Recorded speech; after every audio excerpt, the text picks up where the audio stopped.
Welcome to New York. Welcome to the war. From here on in, you're on your own. You heard her, bitch! A city under siege. Hold on! Stop! Come on, man! The building's coming down! Son of a bitch! Uptown, midtown, downtown. The Ceph are everywhere, soldier. They're taking over the goddamn city. All right, you guys gonna have to help me out here because I know nothing about Crysis, know nothing about Crysis 2, never played any of these games, didn't play this one.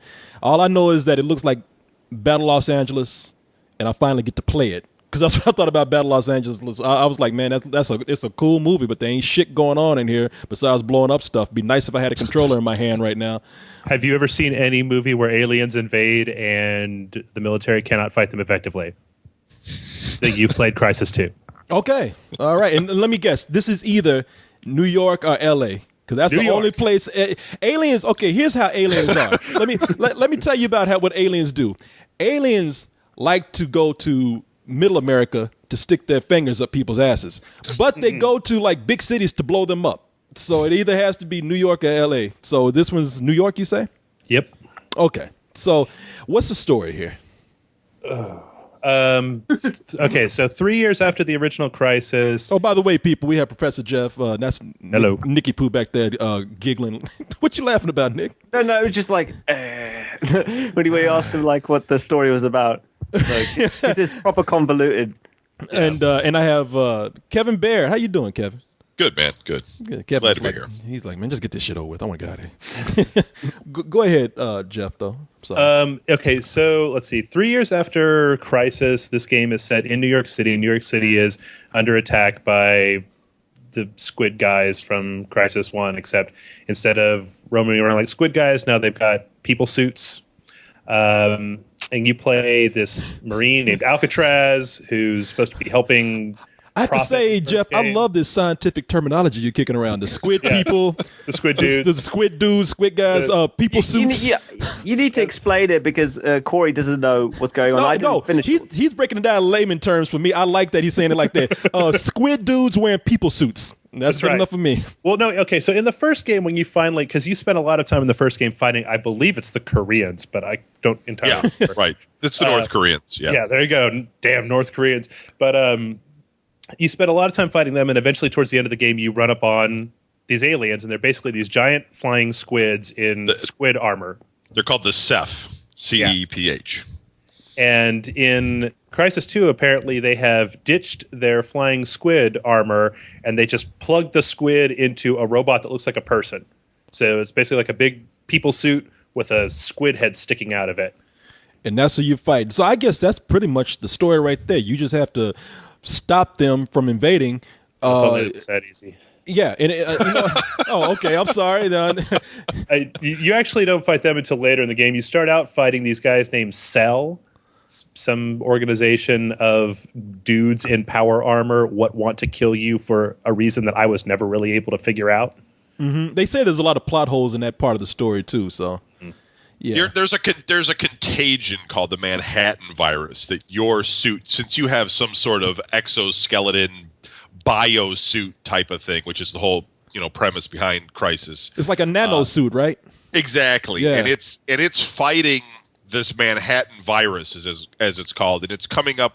I don't know if it's a cure or or you're becoming part of it. I'm not quite sure about that, but that's kind of what it is. And that group comes over to get the doctor, but then that kind of gets foiled, and there's like this. So there's like this subplot going on with the virus, and you're able to like integrate because you have it in you inside this suit. You're able to integrate with the Ceph, the squid dudes technology and such. So that's the most I could get out of it. Welcome to the future, son.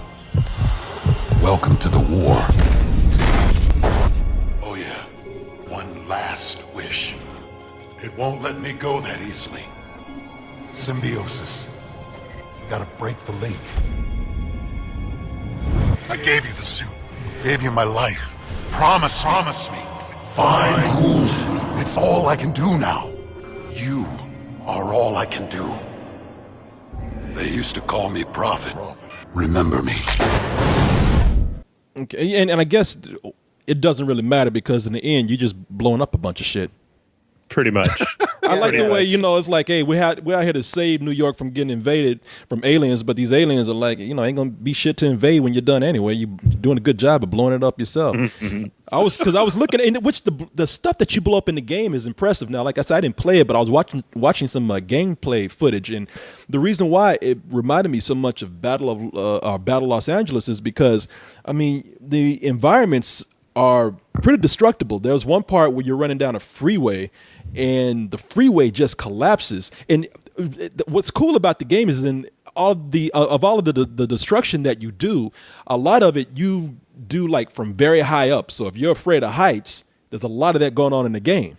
I actually thought there was a little bit less because at least in Crysis 1, there was a lot of kind of foliage and trees and stuff like that to blow up and knock over. Whereas here, there was scripted events like what you're talking about where the big parts of the city will fall down or like the whole highway will collapse out from under you. But it's definitely not like a game like Red Faction where everything is, you can blow up whatever you want to. Like there's a guy behind that wall, blow a hole in it. Yeah, it definitely looks really good. You can see out, into the city and you can see like skyscrapers collapsing and there's like earthquake tremors going on while you're fighting, so you'll start shaking and you'll be trying to like aim at somebody and then all of a sudden like you'll start shaking and you'll be like, okay, I gotta wait until this crap's over. Maybe what it's going on in Japan right now, just constant tremors. But it's just like what Jeff said in the first game. You could mow down like trees and everything and you'd have like all these branches and everything laying around or blown up houses, and here most of your destruction doesn't really do any damage to the environment. Well, what's impressive, though, is that's when a building collapses, there's a lot of smoke that I don't see very much in video games. Like, there's so much smoke that it's hard to see. So that's why you have to go to nanovision, where it's like infrared and stuff. So I thought that was a really cool idea for this video game. I like that term, nanovision. Can't wait. Can't wait till I get a TV that comes. When is Sony gonna make nanovision for us? You know what? Go ahead. I'm sorry. You know what, Korey? It is a good thing that you like nanovision because every goddamn time you turn it on, the suit goes, nanovision. Like you turn it off, nanovision. Every time you turn any of your suit powers on, the suit growls whatever you just turned on at you. You sure that wasn't me standing behind you? It actually reminded me of that GPS thing. It's like, in 400 yards, turn left. Because it literally would say that every time you engage one of your powers. So. Well, we're talking about some of the cool things about the game and some of the bad things. I've heard of kind of a mixture of both here. Let's start out with some of the cool things that you have here in the game. What is it that... Because I've heard a lot of praise for this. One of them being is that now this is available for both PS3 and Xbox, right? And PC. As well as, PC. And PC. So I heard at least for the Xbox, it's one of the most impressive, if not best looking games on there right now. It's the best looking game I've played in a long time, definitely. I agree. Nick, did you play it on the Xbox? No, I played on the PlayStation. No, but it really wowed me. With its graphics and the lighting, especially. So and Kevin, something did you that play lacks on in Call of Duty games. Yeah, I played on the 360. It does. It looks fantastic. It's nice to play something outside, but it does drop you into the sewer for a while too. Where you're just brown and muck. But when you're out and you fight like during the day and at night, and just like Nick was saying, you'll fight through smoke, and sometimes the smoke will be really thick, like you can't see your hand in front of your face. It looks great. It's just a great looking game. Okay, so as with movies. Games can look great, but if the gameplay isn't there, who cares? How's the gameplay for this? Really different from the first Crysis. Much more directed, much more like kind of like a console, like your kind of Call of Duty type. It kind of varies between, corridors where there's one route to go from point A to point B, and then every so often it'll kind of open you up into a smaller arena that has guys that you're free to take out however you please. The first game was just a lot more open. It was just kind of like it gave you about a mile worth of map, and you could kind of choose what you wanted to do, what order you wanted to do, that sort of thing. Yeah. Yeah, it's definitely less linear than Call of Duty. So, I imagine you'd like that a lot, Kevin, because you were complaining about that in Black Ops. Right. Yeah, no, I totally agree. It's not as open-ended as the first one, but it's not as rigid as like the Call of Duty titles are. But it's definitely like, you're given mission indicators, and then you put on like this HUD, and you can look around, and it actually gives you suggestions, basically. They call it tactical options. And it tells you like, well, you could flank over here, or you could go this way if you want to do stealth. Or that way if you just want to go, I don't know, directly into the combat. So you have some options, which is pretty cool. So I think stealth is definitely important because when I started playing, after a while, you have to be really careful to pick your battles. I mean, at least for me, like I try not to engage as many enemies as I could, which is the given in Call of Duty. So if I could get past a bunch of enemies without getting into a fight, I would. Because it's quite complicated and quite difficult to take on hordes of enemies at the same time, regardless of the benefits of wearing that suit. See, I thought that because the checkpoints were so far apart, it seems like I'm always bitching about checkpoints, but that if you do take your time and stealth through a lot of this stuff, since it doesn't save until you're like all the way on the other side of the battlefield, if you get through, say, 75% of the guys and you get seen and they all swarm on you and you get killed, you've got to go back to maybe for me, working through real slowly, like 20 or 30 minutes worth of game time, just out the window. So when I was playing it, I would usually try doing it stealth like once or twice, and then I would get pissed off and just turn on maximum armor and start shooting guys as fast as possible. God damn, Jeff, you love yourself some checkpoints, man. I would hate to go on a road trip with you. We'd be stopping at a gas station every fucking 30 minutes, man. Dude, you should gotta pee. When I play PC games, I just I bind quick save to the fire button so that just never have to back up at all. So this is a first person shooter. And I'm thinking, as we just saw with Homefront, it's kind of standard. With those games, you get standard weapons, you get standard fights, you get an air battle that's on rails, you get a vehicle battle. I'm looking at this, and a lot of things seem to rely on your suit. I mean, you can do a lot of things with this suit. I mean, it affords you the ability to, I guess, move faster, jump higher. It's a badass suit. You get to smack bitches and get your money quicker. I mean, it's a cool suit.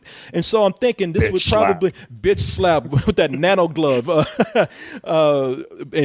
bitch slap brought to you in nano vision. Smack. But I'm looking at this and I'm thinking, okay, because so much relies on this suit, I'm thinking to myself, that kind of deviates away from the standard gameplay that we'll see in most first-person shooters. Is that the case here?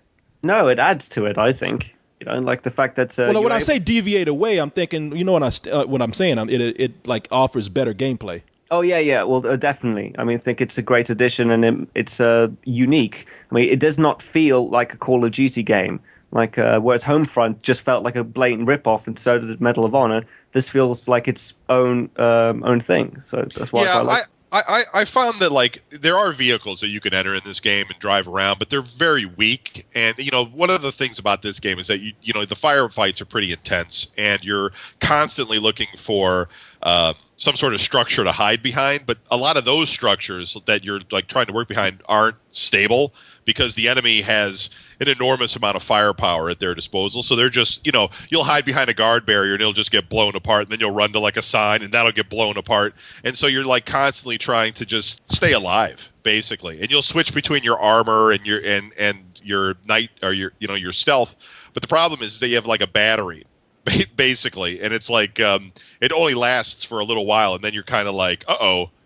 Things start turning red, and you got to I don't know, just run away or something, but it doesn't usually work. So it keeps you moving. Start over. Oh, yeah. It encourages you not to be bloody, Rambo and just come in guns blazing and stuff. You got to be very tactful when you're facing it. So what I would do is I would charge in with a heavy machine gun, go invisible, and hide until my battery was charged up, and then go again. So, but you can't be you can't be a bitch either and just hide behind something the whole time. It kind of makes you just continue to run. I mean, you have to fight. It keeps them. No, yeah, you do have to fight. Yeah. I mean, it's actually hard not to fight in certain bits.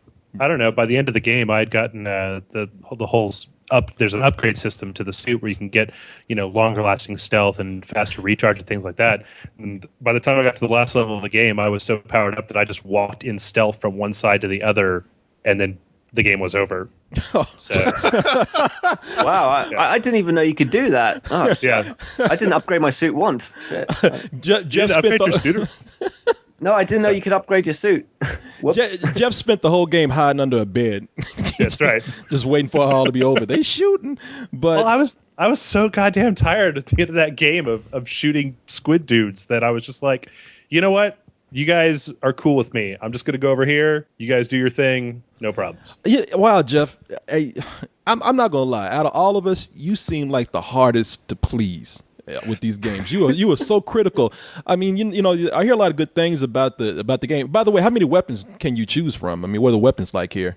I would think that it's not just your standard rifle, machine gun, sniper gun. I'm hoping that they would deviate away from that. There's a It lot. is. There are the standard. I mean, like the only thing is just like you can customize your weapon by putting lasers and reflex scopes on it and stuff like that. But generally, I came across the same G36 automatic rifle again and again. So Yeah, but you do find some special guns. I mean, there's one that's like a laser force gun or something that you just yeah, but that's at hold the very on end to. of the game, though. So No, I found it in the middle. I found it down in the subway when I went down there.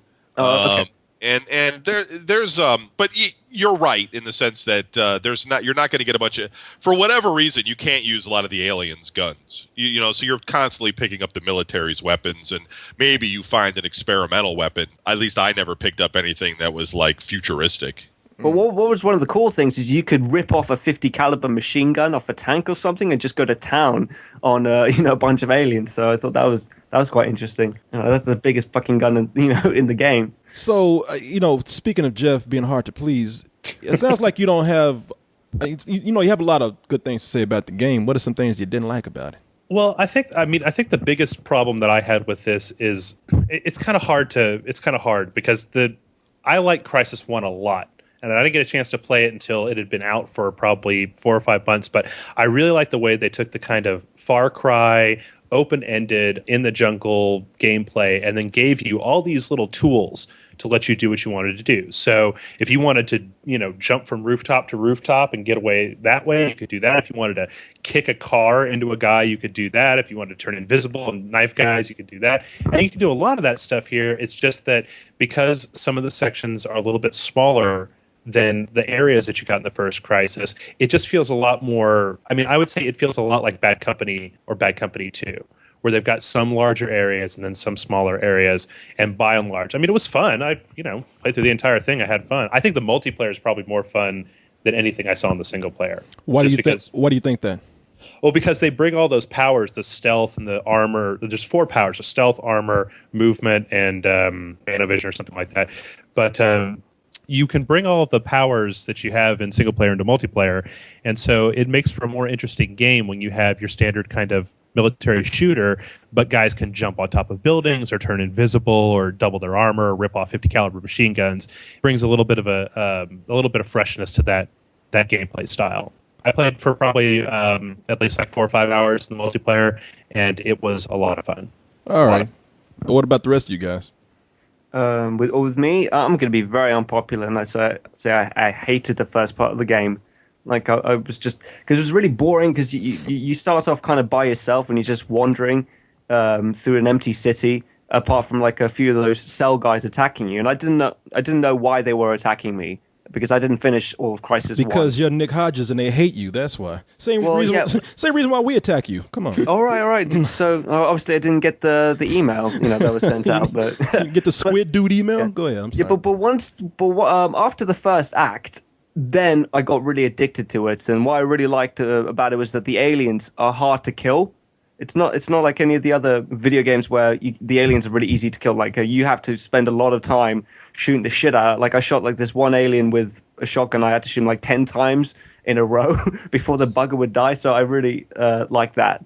But otherwise, so the rest of the game I really loved. I just thought the first act was shite. I think there's a common complaint. They say that it's a little bit dull in the beginning, and then it's great as it gets near the end, which I also found is true. There's a lot of cinematic moments that are sort of just in there. I mean, not like they play video; they do that sometimes. But there's parts where I just walk through like a sick area where like all these dying people are and stuff, and they're talking to each other, and you're just trying to go have a conference. There's a lot of like segments like that where you're almost like taking a break, but you're still playing the game. Like you're just trying to go somewhere and yep. Yeah, those 6 civilians, right? I never once heard any of them say, "Holy shit, what the fuck is that walking in here?" Because, like, you're dressed up like the Incredible Hulk, except the black version. So if I don't care how sick I was, if I saw that thing just walking in my room, I would mention it at least. Wait a minute, what thing are you talking about? I don't understand what's going on. There's a black Incredible Hulk in here? What the fuck? No, because you see what you look like with the suit on, and it looks like a black version of the Incredible Hulk, except with the with a ski mask or something. So it's very intimidating and very big and obvious looking. And so, I mean, like a bunch of people are suffering from the Manhattan virus down in the subway.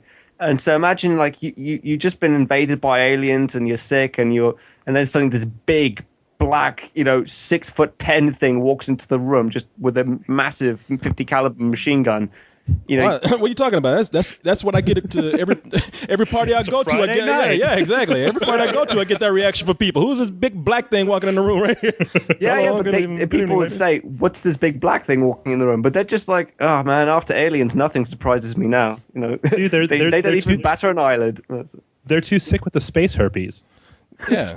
Fuck space herpes, man. Look at the size of that thing. So they're probably thinking to themselves like, shit, I'm sick. Who gives a damn? There's a Negro's walking through the room right now. I don't care. Give me some help. Chicken, maybe he'll leave us alone. Oh no! Hey, well, wait a minute. You son of a bitch, you. So what do you guys think about the game? Then would you borrow it, tell this game to go to hell? I mean, what would you do? I'd say that if it didn't have any multiplayer, I'd say it was a borrow. But given that, I'd say it's worth a buy. Okay. Me too. You've got to give it a chance after the first act, because after the first act, it's bang on awesome the whole way through. So. All right. And there's about 11 hours of gameplay is what they say. So it's another one of those titles where, if you're going to just put the hours in and not play the multiplayer, then you might as well just borrow it. But if it's if you're a multiplayer guy, full price. I liked it more than I liked Black Ops, so I mean that's my opinion. If you thought Black Ops was worth paying full price for, then same with this. All right then. Well, good review, guys. If you excuse me, I got to go over to Nick's place and beat his ass for that chicken comment right now. Excuse me, how many times have you made British jokes, you motherfucker? It's about to be a big black thing walking in your room tonight, man. That didn't sound right, did it? No, it didn't. And only one man stands in their way. It's just you now, son. That suit you're wearing, it's built out of a self-repairing, semi-organic nano-weave. Run, Alcatraz. You and that suit are our only hope. Nanosuits 2 had a whole suite of evolving biofeedback functions. It's the most sophisticated combat hardware around. Death's an inconvenience now. We are all dead men walking.